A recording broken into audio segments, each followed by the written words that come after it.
Alright, so what you guys want to do too, you're going to have to gut the unit, right? So you're going to need your vent, you're going to need your 12 volt, you're going to need your airbag sensor, and then all your control units for your AC and heater. So you got 4 screws, Phillips screws that hold that unit on. You got 2 that hold on this, 2 here, and then you got 3 that hold on this unit.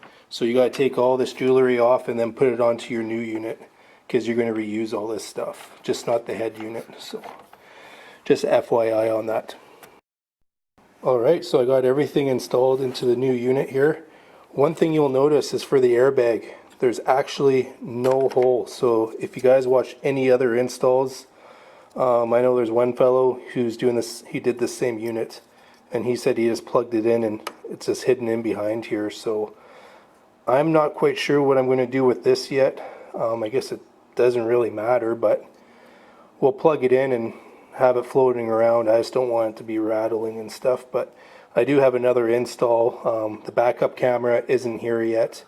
It's going to be wireless, but that unit isn't here, so I'm going to have to take this back out to put that in. So just a FYI on that. And just remember too, when you do take your old unit off, you do have to pry these buttons off to get it off. So just gently use a screwdriver, pry it up, or use a prying tool, one of those plastic ones, to pry these off. But otherwise, she's all ready to get put back in. Went pretty quick. Took me about 5 minutes or so. So we'll see how the next step goes. Alright, so I got the wiring harness from this unit, and actually there's 3 that plug into the main. They all just plugged right in, like super simple. Can't really screw that up. Like I told you before, I plugged in that airbag sensor, so that's just going to tuck in back here somewhere. And then they give you a unit for the GPS that will stay back there as well. And then you got all your outs here for audio, video, if you put an amp in, I'm assuming. So got that as well. I got 2 of these USB ports, so we're going to route those through and I'll actually drill holes, and I'm going to put them in here. That way you can plug in your cell phone or Android Auto kind of stuff. There's 2 of them. And then you got this one for your backup camera. This unit does support the 360 video of the car too, so if you buy that unit you can put that in, as well as tire pressure sensor. All that stuff plugs into the back of here, and I believe you can actually hook up Apple TV to the back here too. So very simple, just plug everything in and away you go. So won't take me no time at all to hook all this up. Pretty simple, pretty self-explanatory. If you have any kind of mechanical ability at all, this will be very simple. 100%. One thing, this unit is not doesn't have Apple CarPlay. I had to buy a little unit that plugs into the USB, and then I'll plug in my phone into that.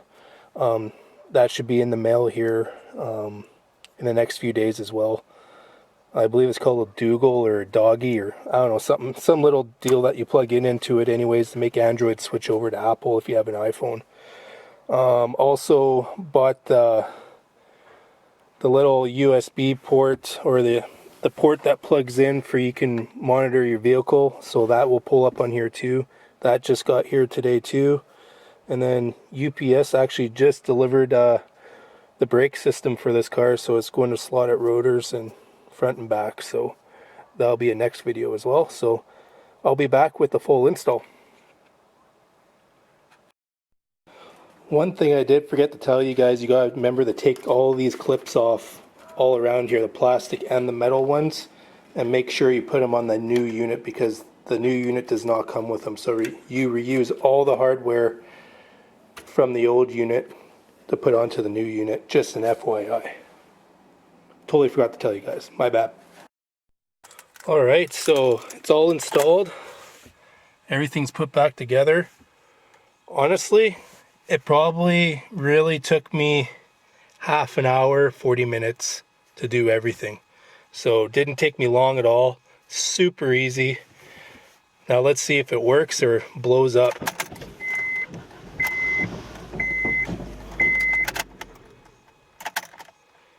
There we go.